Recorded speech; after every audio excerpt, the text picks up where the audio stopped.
I had never anticipated that this thing that I made for my father would turn out to have that kind of reach, and not only that kind of reach, but that kind of impact.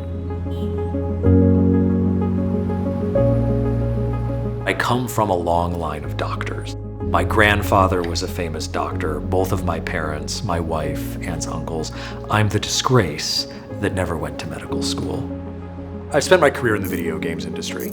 Back in 2006, I accepted a technical Emmy on behalf of my team. Do you remember when I won the Emmy? Yeah, I remember the one Emmy. It was in the middle of winter, and then I sat there, I said, Sandy, it's very nice. Mom and I are very proud you won an Emmy, but you know, an Emmy is still not a Nobel Prize in medicine or a Nobel Prize in physics. I mean, it's an Emmy, it's okay.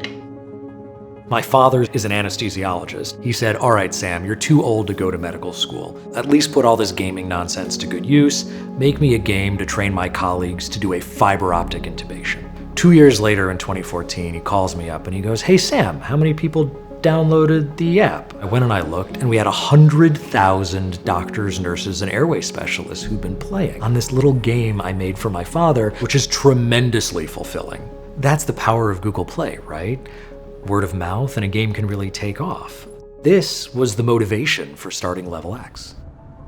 8 years later, we have 3 million players, including over 800,000 medical professionals. And of course, my dad is still advising us. Medical education doesn't say you have to go into a simulator before we let you loose, on the wards, but maybe it'll come to that.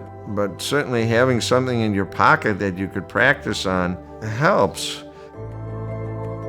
There's a tremendous, tremendous opportunity for video game technology, the neuroscience behind game design, to have positive impact on society. And with Top Derm, it's just one example of how video game technology can be applied to address racial disparities in healthcare. I feel that if you give the right tools to someone and you fill them with wonder and curiosity, they will discover that they can create anything.